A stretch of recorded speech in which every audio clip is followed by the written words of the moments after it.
CDL Guarujá. Há mais de 40 anos lutando e fortalecendo o comércio de Guarujá e Vicente de Carvalho. Além das mais belas praias do litoral paulista, Guarujá tem também o melhor comércio da região. Nossa rede varejista é forte e possui grandes lojas espalhadas pelos 4 cantos da cidade.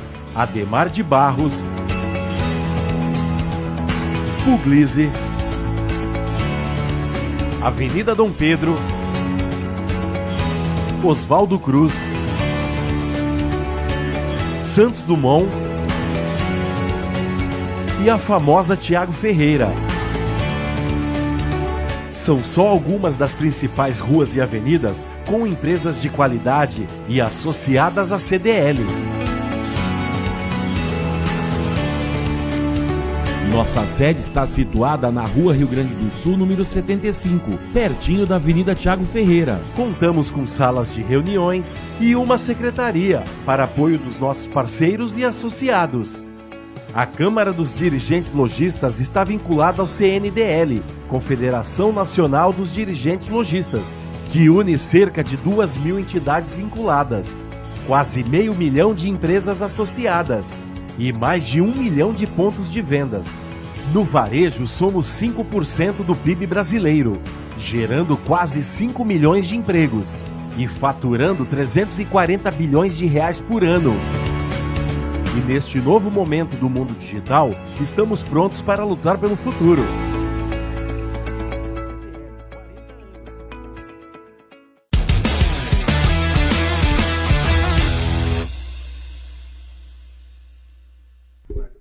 Boa noite! Mais uma quarta-feira, mais um podcast da CDL. E hoje, todos os podcasts são muito especiais, mas hoje nós temos, né, a presença de um ser humano que eu estava lendo a sua história fantástica. Se você quer saber um pouquinho mais, manda para o amigo, sabe? Manda o link, ou então depois assiste com calma, porque vai ser um podcast maravilhoso. Henrique, seja muito bem-vindo. É um prazer te entrevistar.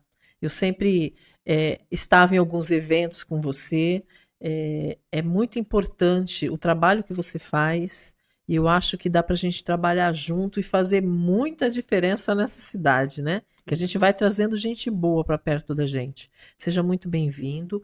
Conta pra gente um pouquinho da tua história, porque eu li e fiquei encantada. Conta pra gente um pouquinho. Boa noite, Sandra. Boa noite a quem para as pessoas que estão acompanhando o programa. Minha história começa há pouco mais de 50 anos. Eu era um garotinho normal, né? Tive um problema jogando futebol, levei uma bolada no olho esquerdo. Aí fiquei cego do olho esquerdo e passei a ter uma visão monocular normal. E com essa visão eu fui embora pela vida, fazendo de tudo. Fui capoeirista, nadador pela seleção do Guarujá, tive motocicleta, tive caiaque, windsurf, estudei arquitetura, fui dono de estamparia com 18 anos, já tinha minha própria microempresa, né? Na época não chamava assim, mas já era aquela empresinha de fundo de quintal, que era o que a gente chamava. E aos 22 anos eu tive um problema no olho que eu enxergava bem, jogava bola também, joguei pelo Vila Souza, pela Turma da Barra na praia, mais de 350 jogos e tal. Aí eu tive um problema no olho direito e a partir daí aquele Henrique então desapareceu. Aí nasceu uma nova vida, um novo Henrique. Eu tive que readaptar toda a minha vida. A princípio, segundo os melhores médicos do estado de São Paulo e do Brasil, de retina, eu não teria mais visão nenhuma. Eu teria que me adaptar. E aí meu pai era zelador e as pessoas ficaram inconformadas, tanto do prédio, gente de muitas posses, gente de São Paulo, empresários ricos e de empresas bem conhecidas, por exemplo, como a Cofap, por exemplo, Seguros Volkswagen, Dismac, sei lá, tantas. Uma que acho que nem existe mais, Wolfinox, que fazia bachelas de pratas, era uma empresa grande, Eugene Gênios, né? Toda essa gente morava lá, me conhecia desde criancinha. E eles falaram assim, ó, precisamos fazer alguma coisa pelo Henrique e tal. Conversaram com os médicos de São Paulo e me mandaram para os Estados Unidos. Aí eu passei por 12 médicos lá e eles todos falaram que não tinham o que fazer, exceto um deles que falou assim, olha, você tão jovem, veio de tão longe e tal, eu percebi todas as suas dificuldades, porque na carta que os médicos mandaram pediram para eles serem generosos, né? Ele falou, se você quiser, eu tenho uma técnica que eu nunca usei em ninguém, eu posso usar em você. E eu não sei o que pode acontecer no pós-cirúrgico, mas a sua chance de dar certo é de 1%. E a gente não tinha nada para fazer, a não ser aceitar. E eu aceitei, e 5 dias depois da cirurgia, isso foi no Independence Day lá, que é o 4 de julho, eu estava andando sozinho no corredor e todo mundo achando que era um milagre. E aconteceu Olha. isso, e eu voltei a enxergar, cheguei a dirigir carro. Só que aí eu tive outras complicações que foram acontecendo ao longo de alguns anos. Eu fui perder, sempre perder. Toda vez que você mexe na visão, você vai sempre piorando um pouquinho. Na retina, né? Que a retina são células nervosas, você tocou nela, ela morre.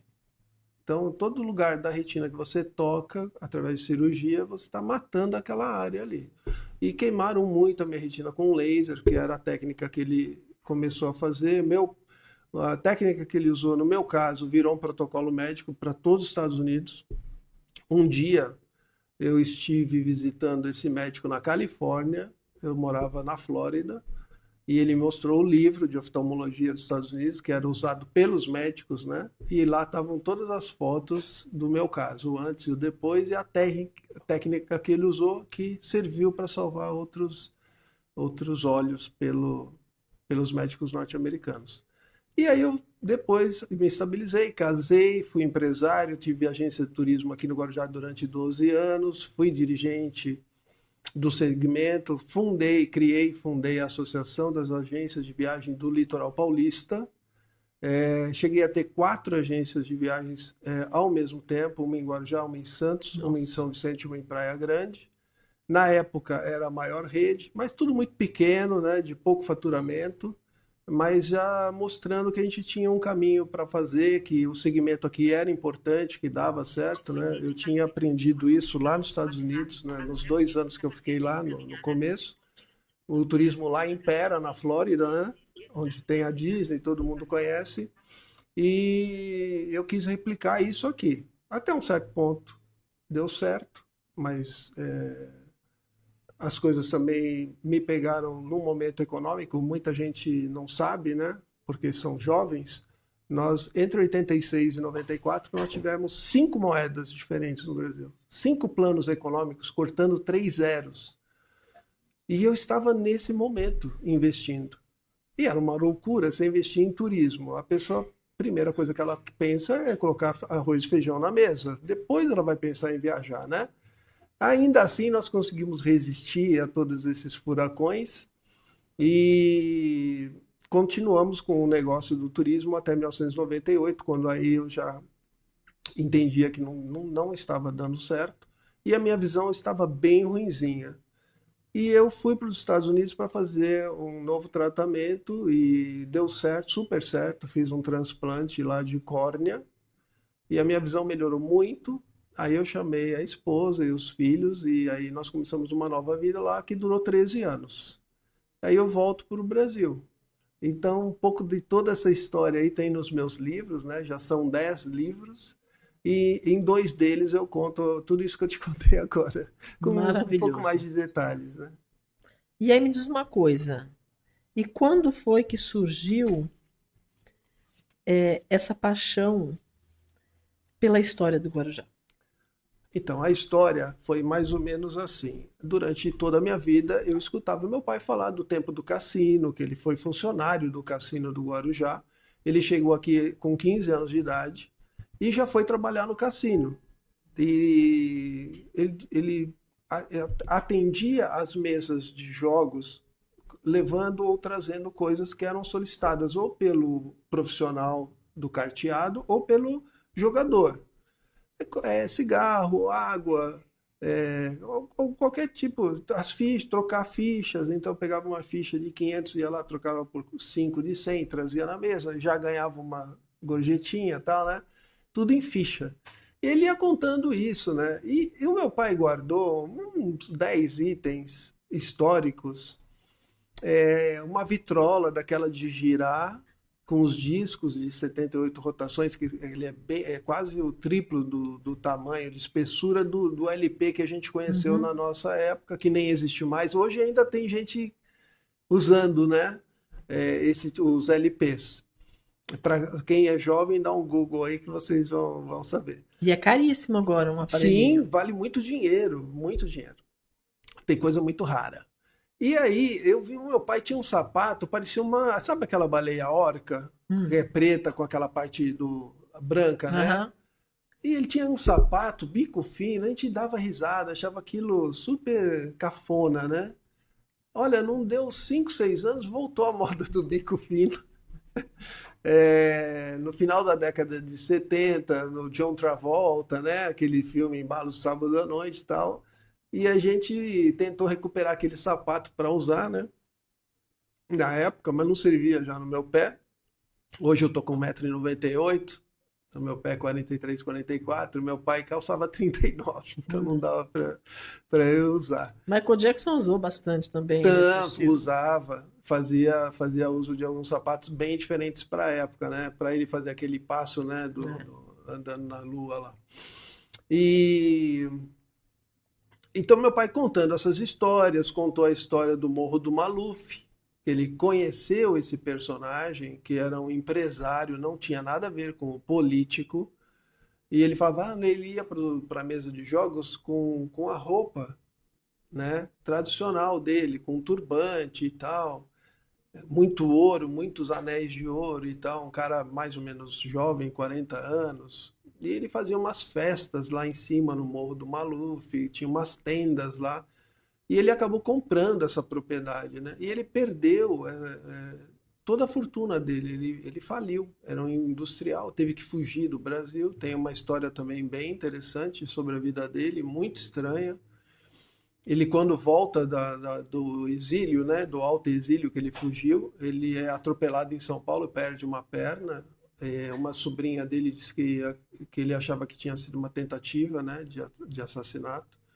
E aí ele vai para o interior, para uma cidade chamada Analândia, trabalha com madeiras e é encontrado morto depois de algum tempo no banheiro da casa dele e também numa situação bem suspeita. E aí com essas histórias, voltando, né, o porquê que eu gosto da história do Guarujá, eu tinha escrito já 2 livros no começo desse século, né? O primeiro de futebol, 100 anos de rivalidade entre o Brasil e a Argentina, onde tem tudo que você pensar tem lá. Quem fez gol, quem foi expulso, onde foram os jogos, tal. Um manual sobre a rivalidade do Brasil e da Argentina. Consegui resgatar a famosa imagem dos macaquitos, que era uma coisa que se falava em todos os jogos do Brasil, que tinha essa rivalidade desde o tempo que tinham feito uma charge com chimpanzés usando a camisa do Brasil. E eu consegui, na Argentina, ir na Biblioteca Nacional e nas pesquisas, encontrar um jornal que havia publicado, estava numa caixa lá, foi um achado. Então foi a primeira vez que foi mostrada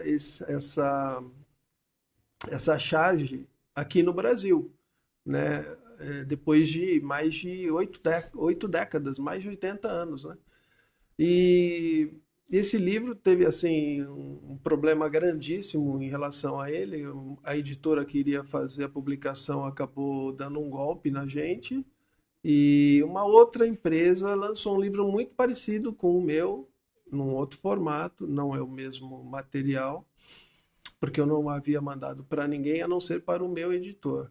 Ocorre que uma outra pessoa lança um livro também bem parecido e esse livro ganha as manchetes todas da época. Isso foi 2007, 2008. Só que eu tinha já os direitos reservados desse livro, né? Eu tinha registrado na Biblioteca Nacional antes do livro que realmente ganhou notoriedade no mundo esportivo. Mas mesmo assim, nós estamos no Brasil, um país onde as coisas na justiça demoram muito para acontecer e são muito caras, né? As ações judiciais às vezes demoram anos e os advogados querem receber. E nesse ínterim eu estava escrevendo um livro sobre um romance vivido aqui no Guarujá, na virada do século XVIII para o XIX, que foi quando começou a Vila Balneária. Com as histórias que meu pai foi me contando, eu fui desenvolvendo uma história envolvendo a Vila Balneária e com o cassino e o término do jogo. Então seriam mais ou menos 50 anos, esse romance se passa nesse período. E eu comecei a procurar informações sobre esse período no Guarujá e eu tinha pouquíssima coisa. Nós tínhamos apenas 2 livros publicados aqui no Guarujá sobre esse momento histórico e com poucos parágrafos, não tinham capítulos recheados de informações. Isso me deixou muito frustrado. E em 2011, eu vim para o Brasil para renovar o meu visto de turista que havia vencido, e quando eu fui fazer toda a entrevista lá no consulado americano, eles descobriram que eu tinha ficado um período lá ilegal. Eu entrei e não renovei o meu visto de permanência. Fiquei morando lá um tempo, e nesse tempo eu fui tentando green card, porque toda a minha família já tinha green card e cidadania. Eu era o único que não, e eu fui o primeiro que levei todo mundo e acabei ficando sem. Por N razões, tá? Uma delas era por eu estar casado. Então, os meus pais não podiam, meus pais já cidadãos americanos, não podiam me pedir. A fila demorava 15 anos na época para você ter direito ao green card. Aí eu vim para o Brasil para renovar o visto de turista, eles descobriram e me deram um pênalti de 10 anos sem poder tirar visto de turista. Consequentemente, 10 anos sem poder voltar para os Estados Unidos, né? E isso foi em 2011. Aí, em 2012 eu voltei para o Guarujá, no comecinho do ano, e comecei então a fazer as pesquisas e escrevendo o meu livro aqui enquanto eu tramitava o green card, né? Que aí os meus filhos que já tinham cidadania iam me pedir. Ia demorar menos, mas ia sair em 1 ano a 2, já sairia o green card. E eu, nesse momento que eu estava pesquisando, conheci a professora Angela Vaz, que havia escrito um dos livros que eu pesquisei, e ela me convidou para prestar o exame seletivo na faculdade Dom Domênico, no curso de História. Aí eu falei, já que eu estou aqui, eu vou fazer, enquanto isso eu vou passando o tempo, né? Logo, logo chega o meu green card e eu vou embora. Só que a faculdade foi indo, o bichinho foi tomando conta, né? Eu fui ficando entusiasmado lá e acabei recusando. Depois que saiu o green card, eu falei para minha irmã, eu falei, olha, segura as pontas aí que agora eu vou terminar a faculdade. Faltava 1 ano para eu terminar a faculdade. Quando eu terminar a faculdade, a gente volta a fazer o trâmite do green card. E aí deixei o green card de lado. Nunca mais voltei para os Estados Unidos, tá? Pretendo voltar ainda, agora eu já posso, já passaram uns 10 anos, né? Já estou habilitado a voltar. Aí terminei a faculdade de História, e na faculdade de História, então fui percebendo essa lacuna, Sandra. Não tinha nada de história no Guarujá, não tinha museu, não tinha nada, não tinha uma casa de cultura, não tinha. Eu falei, não é possível um negócio desse, né? E eu já tinha feito arquitetura, eu já tinha feito desenho industrial, incompletos os 2 cursos, né? Pela perda da visão lá quando eu tinha 22 anos. E comecei a desenhar, então, olha, já que eu estou aqui, fiz a faculdade de História, e o meu TCC, né, o trabalho de conclusão de curso, foi entrevistar pessoas idosas que tinham história para falar sobre o Guarujá antigo. Eu gravei umas 60 entrevistas, com esse material comecei a escrever a história do Guarujá.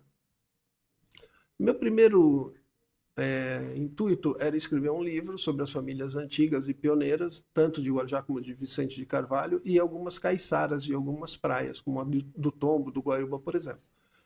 E, em segundo momento, isso me veio assim, por que não montar um centro de documentação e memória? Toda cidade tem, né? Mas em Santos tem arquivo público da Câmara Municipal, da Prefeitura, aqui não tem nada, não é possível.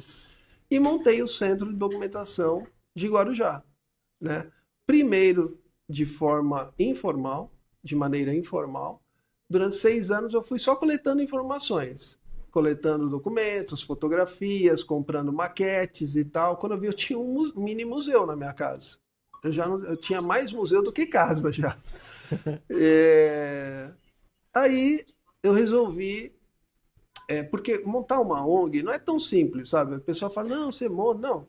porque você precisa ter 10 a 15 pessoas no mínimo para comporem a diretoria, conselho fiscal. E hoje, você sabe, todo mundo é desconfiado, ninguém quer pôr CPF em lugar nenhum.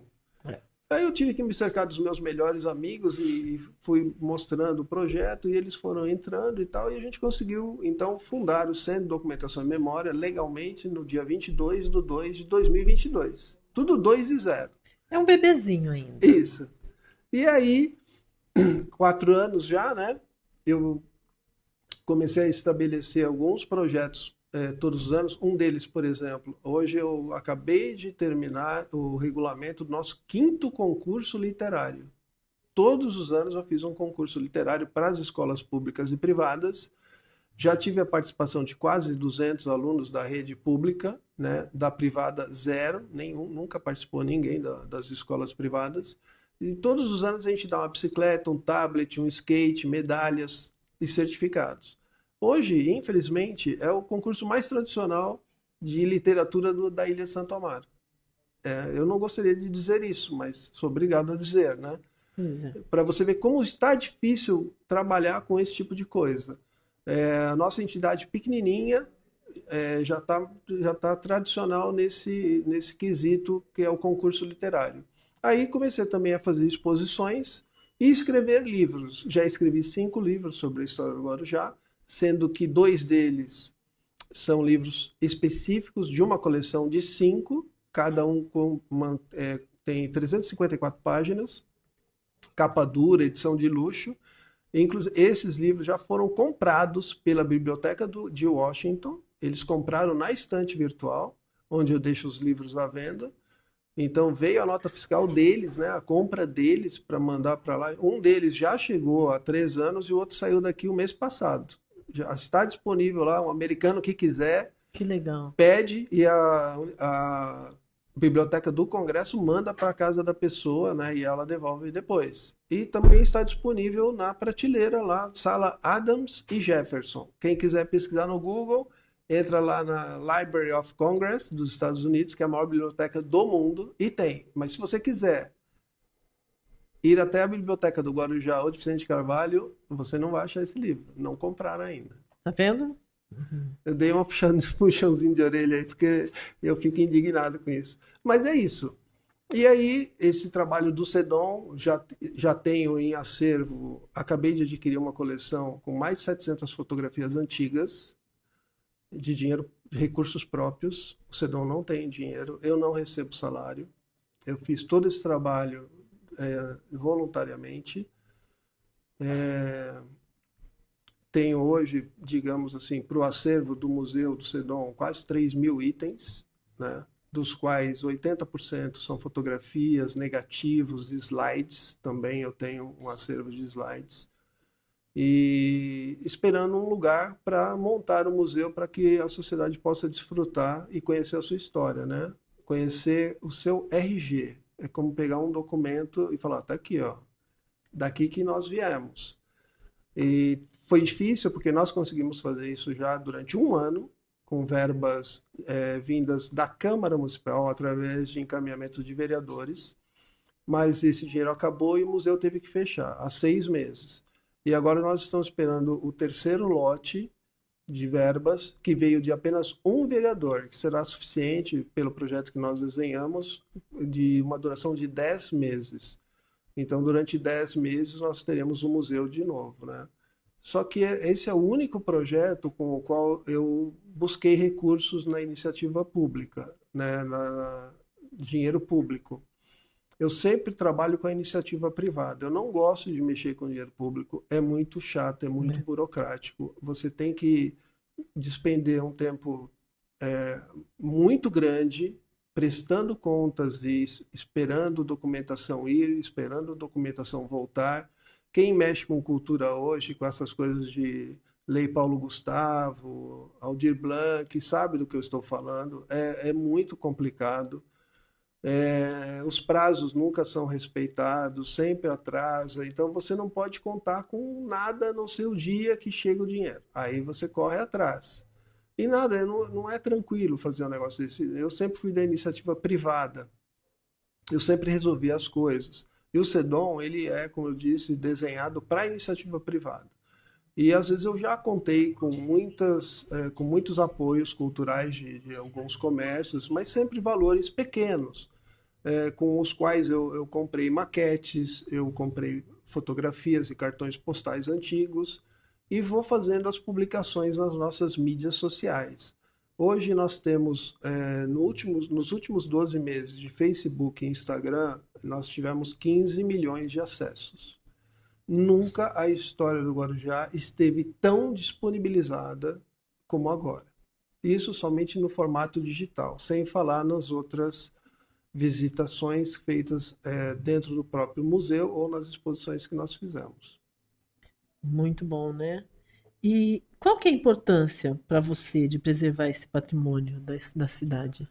Você vê, assim, não é nada pessoal. Mesmo porque eu estou tomando conta de algo que eu não estou vendo, né? Eu estou preservando fotos para os outros, eu estou fazendo maquete para os outros. É a minha lembrança, a minha memória afetiva, né, que me move nisso, o meu amor pelo Guarujá. Eu não sou nascido aqui, mas fui criado aqui desde 3 anos de idade, fui criado nas escolas públicas do Guarujá, então joguei bola na Pitangueiras, tenho muito amor por essa praia, onde eu morei frente para o mar durante muitos anos. Como eu disse, meu pai era zelador, e a maior parte do tempo meu pai foi zelador, foi do edifício Guaibê, na cara da praia ali, né? Então, não teve um dia da minha vida naquele período que eu não tenha visto a praia e tenha visto o mar, e sempre me encantei. Tanto que eu falei no começo os esportes que eu fiz, né? Natação, windsurf, caiaque eu tive. Foi extremamente ativo. Ativo, super. Como a maioria dos meus amigos da época. Todo mundo que queria fazer alguma coisa ia fazer. Jogar bola na praia era de graça. Subir no morro era de graça. Nadar também. Nadar também. Nadar no mar era de graça. E eu tive a sorte de ainda treinar na piscina do Tortuga, que era um clube da elite e tal, né? Então eu frequentei o Tortuga Clube e tal, do qual até ganhei uma carteirinha de sócio durante um período lá. E eu fui muito feliz nessa minha infância, na minha adolescência, até os meus 22 anos de idade, eu fui muito feliz aqui no Guarujá. E eu faço isso com muito amor, sabe, muito prazer, e não faço para mim, né, como eu te falei, eu ponho dinheiro do meu bolso. Começa por aí, eu não recebo salário. Eu não tenho nada que me beneficie, assim, e me exponho muito. Eu falo, eu ponho o meu dedo em muitas feridas, sabe, Sandra? Eu já fui líder do movimento Vamos Cuidar da Pitangueiras. Naquele momento eu era muito incisivo, não era como agora do Sedom, que eu sou mais calminho e tal. No movimento Vamos Cuidar da Pitangueiras eu cobrava mesmo a autoridade de turno, sabe? Porque a nossa praia tá um lixo, tava e tá, né? Nossas calçadas são terríveis, no centro e aqui no Itapema, e se você for na Santa Cruz Navegante também, não tem um lugar legal. Infelizmente, é um negócio que não dá para ficar passando a mão no prefeito, entendeu? E não estou falando desse, estou falando de todos. Então tem coisas que o estádio municipal há décadas parado, onde já se viu isso? Ali deve estar tudo destruído, né? Se tiver ainda mais alguma entorno, coisa. Né? E o dinheiro já veio, já gastaram, a Bósnia treinou lá e não tem um joguinho do Comando com Santa Rosa lá, que ia lotar aquilo, né? Um desafio ao Galo, a moda da Ilha de Santo Amaro aí. Então é isso que eu cobro. Só que agora no Sedom eu estou deixando isso de lado, porque as pessoas não aceitam, né? Não aceitam cobrança. Então eu deixo de lado e deixo as outras pessoas se envolverem nessas questões. Mas eu fui muito incisivo no movimento Vamos Cuidar da Pitangueiras, porque eu fiz arquitetura. Eu tenho um projeto, por exemplo, para todos os canais do Guarujá, né? Tá no YouTube aí, quem quiser olhar, projeto, como é que é? Projeto renovador da Avenida Leomil. Isso pode ser replicado em qualquer canal da cidade. Aí gastaram milhões num plano de macro drenagem. Isso em 2014. E nada. A cidade choveu, alagou. E agora tá pior. Né? Aí você vai na Mário Dage aqui no Itapema, tem problema. Aí você vai na Silvio Dage lá do Fórum, na Enseada, tem problema. A Avenida Leomil alaga na curva. Lá. Santo Antônio. Santo Antônio é água no joelho, eu morei lá. Eu tenho espaço lá. Eu morei lá na Las Palmas, né? Las Quando Palmas, chove eu não trabalho. terrível. Por quê? Infelizmente, aí vem também um problema bem antigo do Guarujá, foi a ocupação urbana de uma forma assim leviana e burra, né? Nós tínhamos vários sítios. O Guarujá, há 200 anos, eram apenas 48 sítios, 48 donos, né? E a maior parte desses sítios se transformaram em bairros sem poder ser, né? Paicará, sítio Icanhema, sítio da Cachoeirinha, sítio Perequê. Hoje o Perequê tem mais de 10 mil pessoas, com certeza. Não Ali existe vive sozinho. Se fechar, bater um muro ali, eles se sustentam ali. Tá muito grande. Muito grande. Só que você vê, é uma ocupação desenfreada, né? Sem planejamento. Então, as pessoas vão, como no Rio do Meio, lá no Santa Rosa, você terminando o canal, começaram a fazer as palafitas. Aquilo foi assoreando tudo. Enche o bairro inteiro. A gente tem que, em certo momento, o poder público tem que tomar a decisão. Não pode deixar as pessoas irem fazendo as coisas e alegando miséria. É porque eu sou pobre. Não. Aí você está estragando tudo. Aí você está estragando o turismo náutico, você está estragando o turismo da balneabilidade das praias. Você está prejudicando todo mundo. Então vamos readequar tudo isso, só que agora é um pouco tarde para pensar nisso, né? Isso deveria ter sido pensado lá em 1968, quando saiu a lista de todas as favelas do Guarujá. 5. Total de favelados, 2.800 pessoas. Ali a gente teria resolvido. Mas não resolveram e a coisa só foi aumentando. E aí a gente agora tem que discutir isso, e quando você fala qualquer coisa, alguém você ofende. Uhum. Algum interesse você ofende. É muito difícil. Então eu fui para a área da história, porque eu resgatando a história, estou resgatando a história para todo mundo. É um projeto onde só tem benefício. Qualquer dinheiro investido no resgate de um patrimônio histórico, ele vai trazer emprego, ele vai trazer renda para a cidade, porque existe o turismo turismo militar, por exemplo. É um segmento do turismo que existe no mundo. Pessoas que gostam de visitar fortes e fortalezas. Ele não está afim de ver praia. Pô, e a gente tem 3 maravilhosas. Eu fui ontem no Você evento viu, lá né? do Godzilla. Encantador Que lá, coisa né? linda. Eu nunca tinha ido lá, eu tenho 53 anos. Eu moro aqui há 48 anos. Nunca tinha ido lá. Quando eu vi, eu falei, gente, que coisa linda. E você falando, gente, teu museu tem que estar lá. Então, é um espaço lá. maravilhoso para ter um museu. Exatamente. Pode até nem ser o meu, tá? Porque a gente não precisa ter só um, não. Sim. Eu sou a favor de vários. Sim, mas tem que estar lá. Ali Mas é o um espaço lugar certo. maravilhoso, porque você tem, assim, o ambiente é bem apropriado, ele pode receber as pessoas, inclusive visitantes de Santos que podem chegar pelo pier que tem ali ao lado, Sim. um atracadouro, né, que já foi usado, inclusive, para essa movimentação de embarcações entre Guarujá e Santos no passado. Ali pertenceu, para quem não sabe, aquela lateral do Forte da Penha pertenceu ao Clube de Regatas Internacional. As regatas saíam daqui. Pouca gente sabe isso. Né? Há 100 anos ali era do Clube Internacional de Regatas. Depois passou por umas mudanças, né? O Forte e aquele espaço todo vai para cuidados de áreas federais, vai para a alfândega, e aí está nesse marasmo que nós conhecemos aí desde quando você chegou aqui no Guarujá há 48 anos, por exemplo. Quando meu pai comprou um terreno na Vila Áurea, porque disseram que ia desenvolver muito ali. E aqui ia ser muito movimentado. Meu pai foi para a Vila Áurea. Eu não entendo por que a Vila Áurea não se desenvolve. Né? O Jardim Progresso começou bem depois da Vila Áurea, tá lá. Melhor. A Vila Áurea lá se fechou ali. É complicado, né? Não dá pra gente apostar em muita coisa. Eu acredito que tinha que voltar a sede de melhoramento de bairro. Ia ajudar tanto. Né? Porque eu lembro quando eu era criança, tinha sede de melhoramento de bairro. Você tem aquela associação para estar tomando conta do seu bairro. Uma espécie de subprefeitura, né? Exatamente. Cada né? bairro tem o seu. Mas aí tem cansa, todo mundo né? que conhece ali, né? As pessoas se cansam, porque não adianta, você vai lá, você joga coloca uma praça linda, pouco tempo foi destruída. Eu sempre falo, cadê o povo da vila, do bairro, que não cuida do seu espaço? Não Então, não pode cuida porque deixar. não conhece a história. Quando a pessoa Exatamente. conhece a história, ela começa a zelar pelas coisas. Porque ela vai falar, olha, não mexe nisso aí, que esse busto é do fulano de tal, isso aí é da nossa história. Hoje o cara vai lá e pega o busto e transforma em pedra de crack. Vende no ferro velho. Né? É, O próprio ferro velho deveria receber isso e devolver.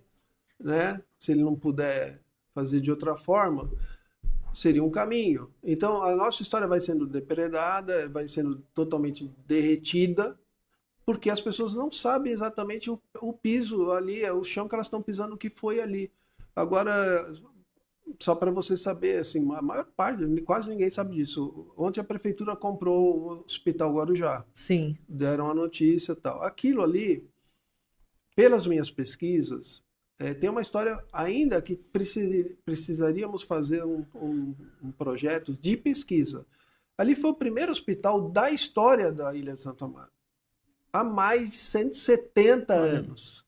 Não existia nem Itapema, não existia Guarujá, não existia nada, mas existia ali uma entidade de saúde que cuidava de pessoas doentes de doenças contagiosas. Por isso que aquele rio tem o nome de Rio da Pouca Saúde. Não é pela Olha, questão do rio ter esgoto, nada pequenininho. disso, não. Rio da Pouca Saúde, porque as pessoas vinham de Santos pelas barcas, entravam naquele braço de rio ali, né, que tinha um nome, era Gaspar, na época, um alagadiço e tal, e eles eram deixados nesse local para ou se curavam ou morriam. Cólera, tifo, febre Olha isso. Eu não amarela, sabia. não podia contaminar o urbano, que era a cidade de Santos. Como a Ilha de Santo Amaro era um território de Santos, eles faziam esse isolamento dessas pessoas ali naquele lugar. Olha. Ali cabe um museu sobre isso, por exemplo. Sim. Mesmo que agora se transforme no hospital municipal, era muito bom ter uma sala contando essa história, né? Até nas próprias paredes do hospital, De uma né? certa forma. Nas Vários entradas, artistas não né? podiam fazer pinturas e gravuras contando Fan- essa história, né? Fantástico. Tem Muito bom. vários segmentos da cultura guarujense poderiam entrar num projeto como esse. E como que o turismo histórico pode ajudar no desenvolvimento econômico do Guarujá? Como eu falei, existe esse segmento da visitação de áreas militares, né? Nossos fortes e fortalezas, eles possuem 300 e 400 anos já. A mais antiga, a Fortaleza da Barra, com 442 anos, ela é de 1584. Aí depois tem o Forte São Felipe, né? Iniciado com o nome de São Luís, que é ali na Balsa da Bertioga. Hum. A data não é muito exata, muito precisa, mas é em torno de 1547 e pouco eles já começaram a fazer aquela fortificação ali. Eu até me equivoquei aqui, ele é mais antigo que a Fortaleza da Barra. Que a Fortaleza da Barra, ele foi constituído daquela forma e se manteve. O Forte São Felipe e São Luís, ele foi modificado aos poucos. Como aqui o do Itapema. O do Itapema, ele também tem uma data imprecisa. Porque no começo ali era um amontoado de pedras e eles fizeram uma barricada ali e colocam um ou dois canhões. Não era propriamente uma fortaleza, tal, mas era um forte, né? Uma fortificação, melhor dizendo. E do lado de Santos também tinha outro, que já não existe mais, porque fizeram o cais do porto e foi totalmente destruído. Mas ele também era de uma complexão, de dimensões pequenas e de material como madeira, por exemplo, que não resistiu, né, ao tempo.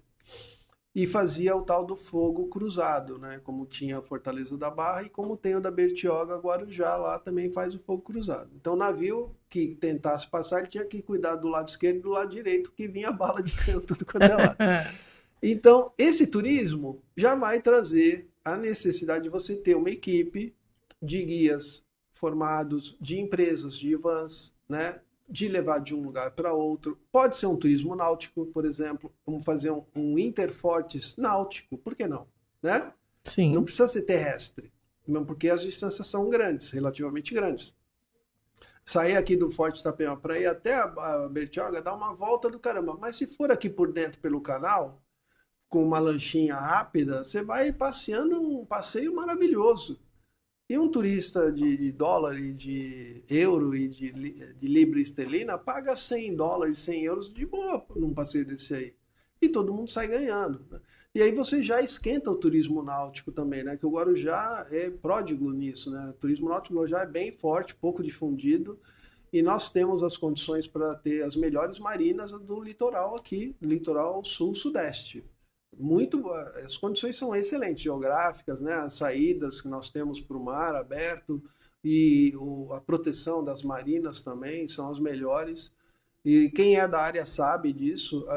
O guarujaense já soube disso, tanto que o 1º de maio tinha 10 cursos, um deles era de náutica, né? De mecânica náutica. Então nós formávamos em 1981, quando o 1º de maio foi construído e inaugurado, 2.200 técnicos. Olha. Né? 220, 250 técnicos eram de mecânica náutica. Então você vê que já se dava importância. Infelizmente, por N razões também, que a gente pode enumerar numa outra oportunidade, porque aí tem vários culpados, mas a educação brasileira vem numa rampa descendente. E o nosso 1º de maio hoje, se formar 200 alunos é muito. E já teve condições e formava, né? Era 22 mil metros quadrados já era construída, mais de 2 quarteirões. Ele foi diminuído e tal. Hoje é uma escola bem menor. E não produz esses profissionais que teriam hoje uma remuneração aí, brincando, de 10 a 15 mil reais. Um estudante que só com nível médio na formação de mecânica de náutica. O ano passado a gente defendeu, né? Estava naquele dilema, se fecha, se não fecha, que ia passar para o Instituto, e o 1º de maio a gente veio falando. 1º de maio era, pelo menos na minha época, né? Era o colégio, era a escola mais desejada do aluno. Todo estudante queria estudar no 1º de maio. Era referência você estudar em 1º de maio. O maior colégio de ensino técnico do estado de São Paulo. Exatamente. Em 1981. Você falando de turismo, eu acabei de chegar de Porto Seguro. Eu gastei muito dinheiro lá com turismo, porque lá, para você ir ver uma biquinha, você paga. Né? Você paga tudo, todos os passeios. Nós nos aventuramos em fazer 2 passeios por conta, que foi na praia Coral Vermelho. Não, Arraial da Ajuda nós fomos. Coroa Vermelha, nós fomos. Os Pataxós. Nós fomos até Arraial da Ajuda, porque no dia que nós chegamos não tinha esse passeio guiado. Foi até o Quadrado lá. Quadrado eu paguei caro para estar no Quadrado. A Praia do Espelho, Trancoso. Né? E aí eu fico olhando. Nós fomos no passeio lá do histórico, que todos fazem. Normalmente vem junto, quando você fecha o pacote, vem junto esse passeio. E aí você fica escutando, todos eles sabem muito bem. Eu ainda falei, gente, eu moro aqui tranquilo e vou viver de artesanato, hein? E aí eu fico olhando, falo, gente, todas as cidades se explora o turismo. Sim. Aí eu até falei assim, eu não gosto, eu sou uma admiradora de praia, mas eu não gosto da areia da praia, né? Eu tenho um pouco de toque com aquilo, me incomoda. Mas eu estava com 2 amigas e fui todos os dias para a praia, fiquei lá firme e forte, fazia uma cara de feliz, porque eu não gosto de praia, mas eu admiro aquela beleza, que lugar lindo. Muito legal. Mas é uma praia que não é de se tomar banho, a praia de Porto Seguro. Tem tanto coral ali, muito. E é muito engraçado, eu digo para todo mundo, Porto Seguro, o mar fala quando você pode entrar e quando você não pode. Subiu, a maré subiu, acabou, gente. Não entra mais. Né? O espaço da areia é muito pequeno. Então dá 2 horas da tarde. Não, dá 2 horas da tarde, sobe tudo. Se deixar ali, vai perder cadeira, vai perder tudo. É muito bonita. Aí quando eu voltei, eu olhei para as nossas praias com outros olhos. Falei, gente, que lugar lindo. É maravilhoso e ela é nossa 24 horas por dia. O mar não tira da gente. Não ocupa. Eu fui para Praia do Coral? Acho que é Coral. Não, Coroa Alta. que é o passeio de escuna. Eu vou te falar, eu já fui em um monte de lugar, eu já fiz passeio de escuna. Eles oferecem tanto. Aqui em Santos, que a gente tem em Santos, acho que tem essa ainda aqui também no Guarujá. Eu nunca andei de escuna na minha cidade. É muito mais fácil. Você tem uma oferta quando você sai da cidade e vai para outras cidades. E aqui, eu nunca andei. Aqui teve, né? No começo dos 90, tinha a Passárgada. Era uma escuna que saía da Marina Guarujá. Mas não resistiram, tiveram que parar. Não sei onde foi parar a Passárgada. Se alguém souber depois, manda nos comentários. Então, menina, eu fui para Campos do Jordão. Aí chegou lá, vamos fazer um passeio histórico, vai ver guarda-chuva pendurado, todo mundo tira foto, e vai olhar lá, olha a história de não sei o que. Falou, gente, tudo se conta. A gente tem o Forte, que fica abandonado, a gente tem a Tiago Ferreira, o que é mais encantador, a passagem da Catraia. Também. As barquinhas, a barca aqui, a balsa lá do outro lado, eu tenho uma cliente que ela veio de Minas Gerais. Falei, você já passeou de Catraia? Ela falou, nunca? Nem de barca? Ela acha que só tem a do carro ali. Falei, mulher, tem tanta coisa para tu ver. Então, assim, tu imagina se esse tanta coisa para ver. Olha as praias que a gente tem maravilhosa. Prainha Branca, eu amo aquele lugar. É fantástico. Como dá para explorar. Várias praias. Gente, aí eu fico pensando, falo, poxa, por que não? Por que o Guarujá não vai? Aí eu vou em alguns lugares que eu olho e falo assim, não acredito que eu perdi tempo e dinheiro para ver isso aqui. E eu tenho coisa muito mais bonita aqui e não faz. Né? Então, é muito complicado. E eu sei que você sente e passa por quase as mesmas coisas que eu. A gente vê as coisas e fala assim, dá para fazer tal coisa. E o que falta? Gente. Falta projeto. Falta um projeto sério. E vontade, né? O que eu vejo aqui? As pessoas falam, vai lá, vai, você consegue, vai lá. Imagina se todo mundo vai junto. É que as condições apresentadas para quem quer investir nesse segmento não são as melhores. Né? Por isso que eu falo, falta um projeto. A cidade tem que ter esse projeto. Então, um projeto assim, nós vamos abrir mão dos impostos das pessoas que vão trabalhar nesse segmento. Porque elas serão geradoras de emprego, né? vai gerar emprego, e ela vai trazer dinheiro que não circulava aqui. Ele vai trazer dinheiro de fora, esse dinheiro vai começar a circular aqui, e circulando, você acaba recuperando isso em impostos. Por quê? Se aquela pessoa que tem uma van, que leva turistas, não precisa pagar ISS, por exemplo, ela vai pôr gasolina, ela vai comer um sanduíche, onde ela consumir, ela já está gerando imposto. Tá. Então, falta entendermos isso, né? Abrirmos mão de certos recursos financeiros na área de impostos e taxas para os hotéis, para as pousadas. Os hotéis, durante muitos anos, ficaram isentos de IPTU e de ISS. Só que a lei era muito malandra. Então, os hotéis deveriam investir em divulgação da cidade. Eles não faziam isso na mesma proporção. Na mesma proporção. Então, essa foi a malandragem. Porque se eles tivessem realmente, olha, fomos isentados aqui de R$1 milhão, vamos investir R$500 mil. Vão ficar no lucro. Porque esse investimento de 500 mil vai trazer mais dinheiro para eles. Eles não estão pondo só para a cidade. Muito mais turista. Só que aí eles investiam 100 mil. E aí ficava aquela coisinha de anúnciozinho. Não funciona. Tem que ter um projeto, né?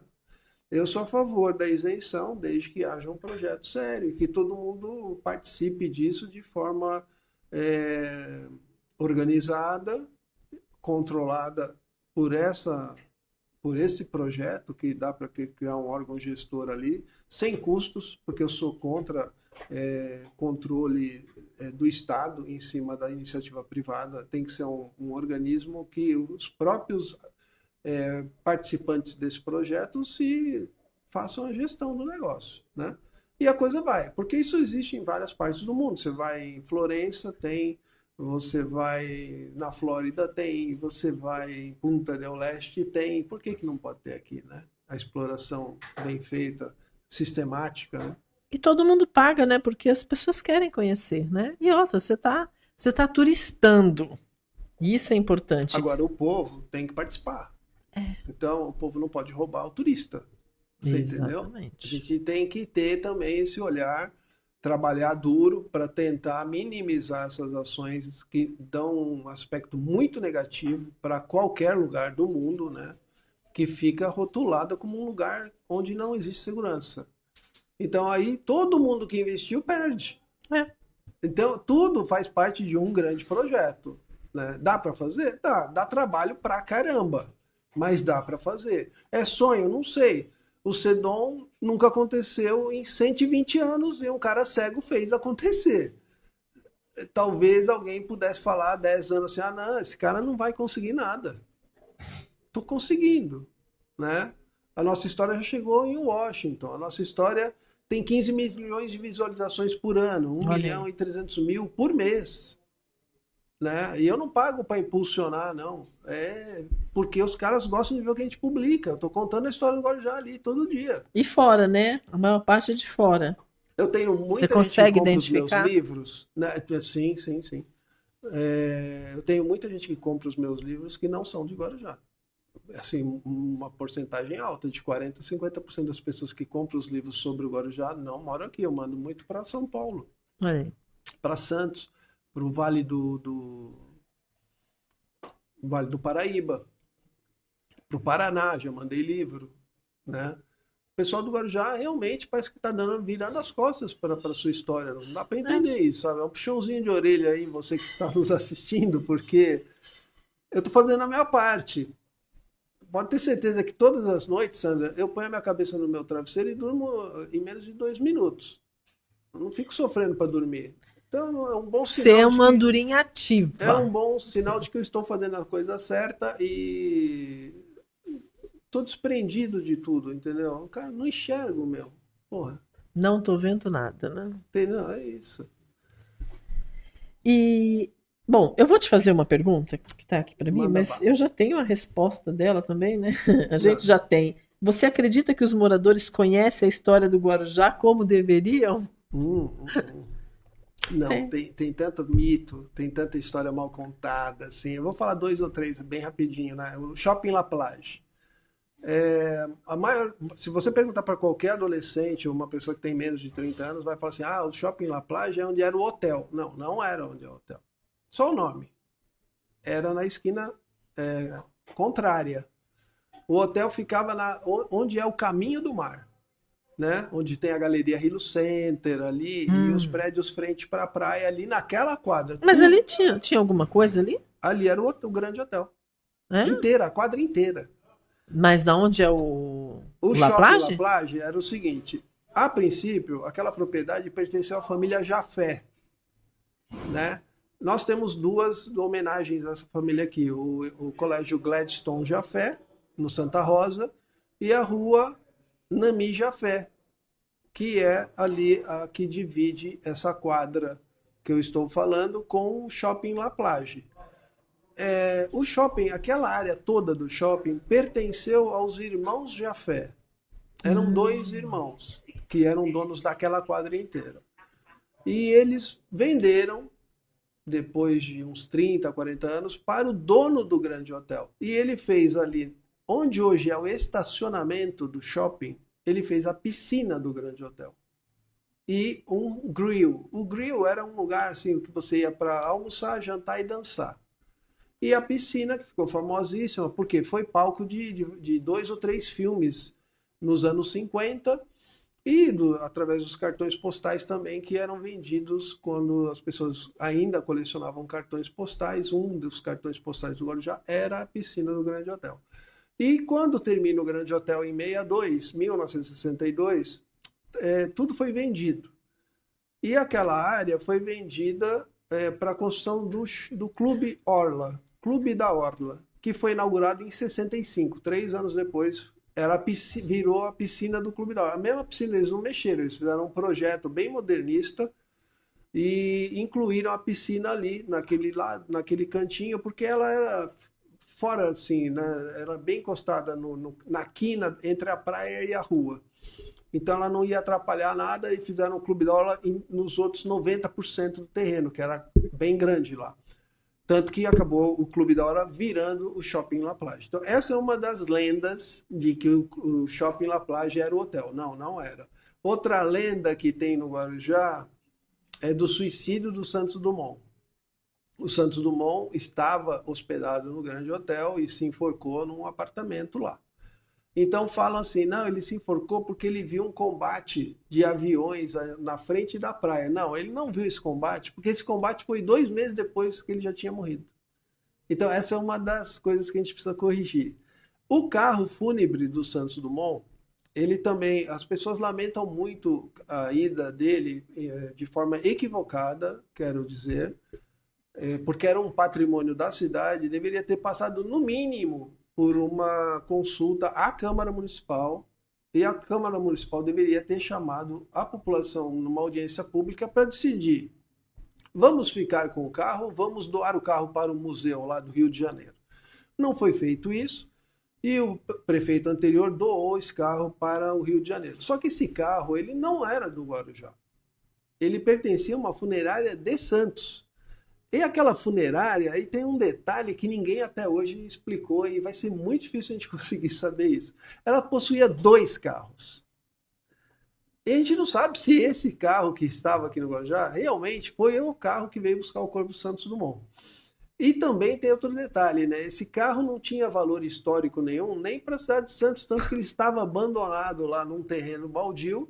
E alguém viu e começou a fazer essas conexões com a história do Santos Dumont, porque tinha uma foto, existe essa foto, do carro fúnebre dentro da balsa, levando o carro do Santos Dumont, ou levando o corpo do Santos Dumont.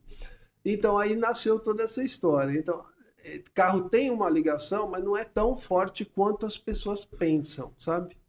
Então seriam esses 2 casos aí, o Grande Hotel La Plage, que não é onde o shopping, e a morte do Santos Dumont. Tem outros também, né? Mas vou ficar curto por aqui, senão... Isso é muito legal da gente fazer. Você sabe que a CDL tem o Mar TV, parceria com a Mar TV agora. Então a gente tem um canal.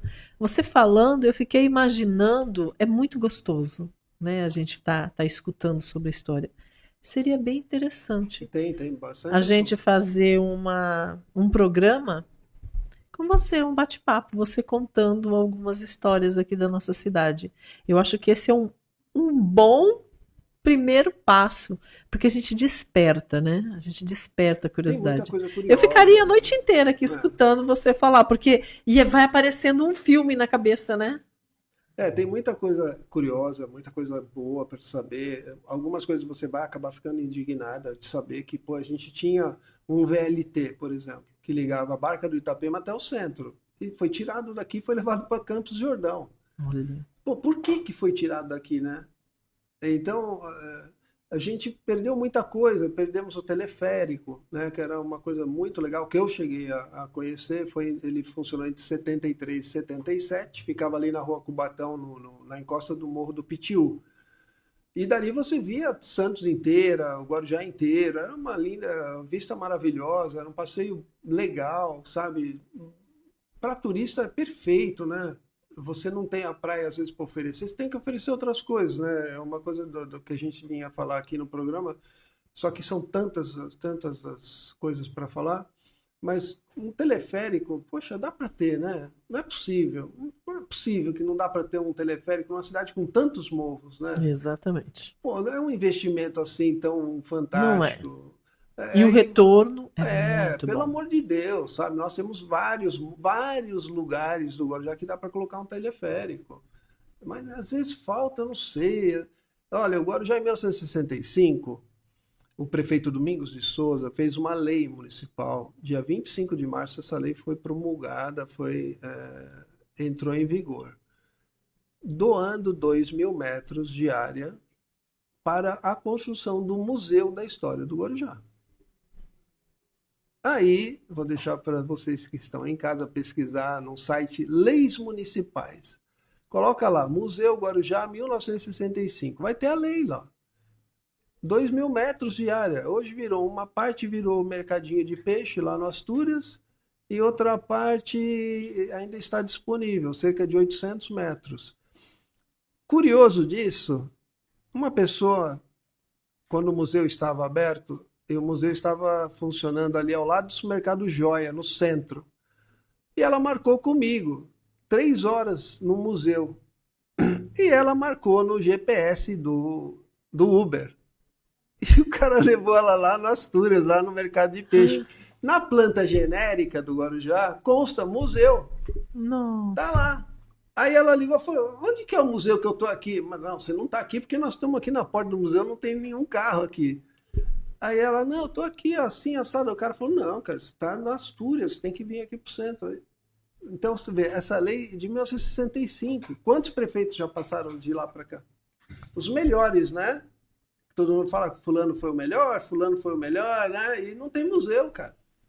Exatamente. Quem sabe agora aí o Sedom, com o Museu do Sedom, dê esse start aí, as pessoas comecem a prestar atenção. Mas é o seguinte, viu, Sandra? Se a sociedade não começar a participar, não adianta. Vai criar um museu, o museu fecha depois, porque ninguém vai. Vai ficar as moscas, né? Ninguém vai. O pessoal tem que ir atrás, gente. Exatamente. Sabe? É melhor ter um museu do que ter uma Cracolândia, mas eu vou ter que explicar isso para as pessoas. O esporte, né? Entendeu? Eu acredito muito que investir no esporte, você traz muito turista. Meu filho é atleta da natação. Tá indo para o Paulista, esse ano vai ser no Corinthians. Mas ninguém vai subir e descer. Todo mundo vai ficar lá. E aí, movimenta a rede hoteleira. Não só a rede hoteleira, a rede gastronômica, porque vão ficar 4 noites para lá. Imagina no Guarujá, começar a trazer, eu sempre falo, o Galvão gosta muito que eu dou pitaco, não, mas mesmo eu sempre falo, se você tem competição de qualquer coisa que solte a nível Brasil, paulista, estadual, você tem um público e segura o povo aqui. Mas precisa de união. A rede hoteleira, a prefeitura municipal junto com a Secretaria de Esporte, né? Até os próprios clubes. Mas eu digo uma coisa. Tudo que é difícil é melhor deixar para lá. Né? Porque quando assim que eu assumi, eu tirei a CDL. Não sei se você já chegou aí na nossa antiga sede. Era uma portinha, não tinha acessibilidade, uma escada, tinha um monte de casinha, tinha gente que morava, tinha dentista, tinha de tudo. Foi saiu todo mundo. E a gente ficou lá. E eu não admitia ficar naquele lugar. Falava, gente, impossível. A CDL ela tem que ser grande, né? Porque ela representa o comércio. E da onde que eu tirei essa ideia? Eu fui para Caldas Novas. Tem um trenzinho. Se eu não me engano, deve ser uns R$50 para andar nele. Não é barato. Mas enche. E as pessoas ficam esperando voltar tudo para colocar. Por quê? Porque eu estou conhecendo, estou turistando. Eu quero conhecer essa cidade. E a gente entende que a cidade vive disso. Então é importante o turista ir e gastar na cidade, deixar o dinheiro lá na cidade. É importante. E aí o trenzinho parou. E aí tinha um palhaço, ele falou assim, agora aqui. Este lugar é o lugar mais importante da nossa cidade. É aqui que o comércio cresce. Eu chego a me arrepiar, eu falo, quando eu olhei CDL bem grande, CDL Caldas Novas. Aí eu falei, gente, por que a gente tem que ficar encolhido e aceitando tacar pedra? Não, só que assim, eu também sou uma andorinha, exatamente igual a você. Então, a gente cansa de fazer as coisas e chama o comerciante só sabe tacar pedra. E fala, mas não dá em nada. O que a CDL faz para mim? Eu recebo novos associados que ficam 2 meses e falam assim, estou saindo porque eu não tive nenhum benefício. Então, as pessoas precisam entender. O pessoal não entende isso. É muito difícil. E eu sei bem o que você está falando. A primeira reunião para montar um CDL no Guarujá foi feita na minha agência de turismo, em 1990, 91, salvo engano. Dali nasceu o embrião para o CDL Guarujá. Eu lembro até as pessoas, Marcos Dias, meu irmão, né, que é dono do Almar. O calendário. O Hades fez parte dessa reunião. o José Carlos Rodrigues, o Zé Múmia, né, conhecido também, fez parte dessa reunião. Então, lá atrás a gente já sentia essa necessidade, né, de ter um clube de dirigentes lojistas, né, diretores lojistas. E a SEG é importantíssima também, Sim. né? Só que é como você falou, tem que se mostrar grande. Só que as pessoas têm que realmente fazer a coisa pelo membro associado, né? Muita gente às vezes se pendura união, né? mas muita gente às vezes se pendura numa entidade como essa para interesses próprios. Sim. E aí acaba queimando com algumas pessoas de boa índole. E isso é um ciclo, né? E a gente realmente tem que pensar coletivamente, né? Não estou falando de política partidária, estou falando de inteligência. Se eu quero melhorar a Ilha de Santo Amaro, eu tenho que fazer coisas para a Ilha de Santo Amaro. Se eu pensar só na minha rua, não vai dar certo. Não vai. E só na gente, né? O negócio é complicado. Vamos para os recados. Tem muita gente falando aqui para você. Ó. O Jailson. Opa. Henrique Dias, meu grande amigo. Grande um abraço. Jailson. Abraço, Jailson. O Guarujá precisa manter a sua história viva e passar para as nossas futuras gerações. Parabéns pela iniciativa do Sidom. Precisamos de um envolvimento maior do poder público com a entidade. O Carlos José da Silveira, boa noite, Sandra e Henrique. O Henrique é uma grande superação de ajuda ao próximo. Valeu, e tem Carlinhos. uma memória privilegiada. A Isabela Campos, boa noite. A Vivi Campos, boa noite. Valeu, Canecas, Isabela, Vivi. Caneca da Isa. Da Isa. Acho que é da Isabela. Da Isa, Boa noite. Ainda tem biblioteca no Guarujá? Temos 2 bibliotecas muito boas. A de Vicente Carvalho continua aqui? Continua aqui também. Bom, vamos lá. Que trabalho e tem maravilhoso. mais 18 ou 19 bibliotecas cidadãs em alguns colégios do Guarujá. Sim, dos colégios A maioria dos postos policiais dos bairros se acabaram. E a gente acabou de perder um posto que tinha na frente do Extra, na Dom Pedro. Eles desativaram também. Creio que as praias do Guarujá, uma das melhores para se banhar. Eu também acredito. 27 praias, tá? 27 praias. Fábio Schevani está fazendo um documentário maravilhoso sobre elas. Logo, logo a gente vai ter aí quentinho. E eu tenho a honra de dizer que eu já pus meu pezinho nas todas. 27. Maravilha, Eu e meu pai. Meu pai olha que coisa boa. Também adorava pescar nas folgas dele de quinta-feira. Bem, tudo que é bom dura pouco. Eu acredito que 1 hora de podcast é bem pouquinho. Da próxima vez vamos fazer 2 horas. Exatamente. Né? Da próxima vez eu te convido para a gente fazer um café. Opa. Tomando café com o Henrique Dias. E aí a gente doida, vai contar coisas assim, ó. Vai preparando. Aí eu vou contar a influência do café no Guarujá, né? Que nós existimos basicamente graças a um investimento feito com pessoas que eram muito ricas por serem produtoras de café. Então nós vamos linkar este nosso bate-papo, que nós vamos também fazer um documentário lá no Museu do Café. Ontem nós estivemos tomando um café, tendo uma aula maravilhosa com a Fernanda. Eu até falei para ela, vamos fazer um programa só falando do café. Aí aproveitei e já chamei a Suade para ela ir também. Sim. Né? E aí depois a gente vai marcar um dia para a gente falar sobre isso. Então a gente vai passar a reportagem do café e você vai dar essa aula para gente. Então, e aí? Vamos ver, estou à disposição de vocês. Qual mensagem você deixaria para as próximas gerações sobre preservar a memória do Guarujá? Olha, quem não conhece o passado, isso aí é uma coisa que muitas pessoas já ouviram e sabem, né? Quem não conhece o passado já tem certas dificuldades no presente, né? E mais ainda terão essas dificuldades aumentadas no futuro. O passado ele tem uma grande vantagem. Ali você já descobre o que deu certo e o que deu errado. O presente fica tudo no campo das ideias e há uma chance da sua ideia dar errada. Se você estudar o passado e verificar que alguém já teve essa ideia lá e não funcionou, você vai fazer uma ideia, vai dar uma melhorada na sua ideia para ela não naufragar, né? Porque se o seu presente não consegue desenvolver essa ideia para que ela traga algo de positivo para você, o seu futuro virá pior, né? Então, basicamente, eu não sei, eu acho que eu falei demais, mas basicamente é isso. O passado ensina. Sim. É isso. O passado ensina. E através do passado, aqui no presente, você pode vir. Você está no presente, você olha para o passado, vê o que deu certo e o que deu ruim. No futuro, você não tem isso. Às vezes, eu vou fazer alguma coisa, eu paro, eu analiso o que passou e olho para frente, vou lá no futuro, falo, não dá certo, volta no presente. Faz esse exercício. E faz de novo. Olha, vou falar de um personagem que a gente não citou aqui, uma falha minha, é sempre bom. Padre Domênico, né? Ou Domênico, Dom Domênico para alguns agora. Mas eu conheci como Padre Domênico, beijei a mão dele, pedi a benção e tal.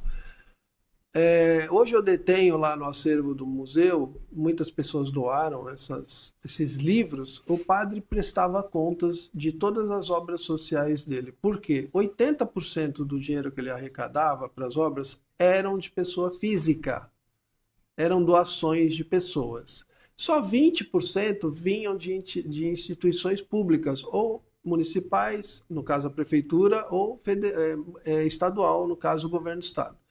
Então ele punha lá, comprei tantos litros de leite, tanto e tal. Eu faço isso no Sedom. Tudo que eu pego, eu declaro, publico no balanço do Sedom anualmente, os balancetes, tudo, entendeu? Isso aí, você vê, eu aprendi com o padre lá no passado. Longe de mim me comparar ao Padre Domênico, mas ele é meu professor nessa área de prestação de contas. Precisa, né? Quando a gente mexe com o dinheiro dos outros. Exatamente. Henrique, muito obrigada. Eu que agradeço. Suas colocações finais. E fica aí o convite já vai preparando aí o que a gente vai falar sobre café, né? A história da cidade do nosso café, que vai ficar registrado na nossa TV. Tá bom. Porque agora a gente está aí com a Mar TV, uma parceria com a Mar TV, tá muito legal, então tá vindo muita coisa boa. E eu acredito sim que dá pra gente fazer um quadro só falando da nossa cidade. Com certeza. Né? Vai ser muito legal. Nós temos 524 anos de história. Olha isso. Muita coisa. É muita coisa. Eu gostaria de te agradecer. Eu que agradeço. O podcast da CDL está de portas abertas para você. Se tiver alguma coisa em querer falar, eu quero voltar no podcast para falar sobre portas abertas. E vamos fazer esse programa maravilhoso que eu vou amar. Porque eu já queria segurar você aqui a noite inteira para a gente ficar escutando. Tem as histórias dos bananais, daí eu peguei essa parte, bem pouquinho. Você começou a falar, a cabeça vai a mil, né? As ovelhinhas, tem muita coisa Dona aí. Áurea, que foi dona da metade do Itapema, né? Tem muita coisa aí. A gente vai começar estimular, despertar o desejo Na hora que as pessoas da história. descobrirem, né, os nomes das ruas, um dos livros que eu tenho são 130 personagens, né, só para finalizar agora, se você me deixar fazer esse jabazinho aí, são 130 personalidades, então ali tem o nome de praticamente 130 ruas da cidade do Guarujá, contando a história quem era o Dr. Foster, por exemplo, a Ana Parteira, por exemplo, né, a Dona Mercedes, que tinha aqui o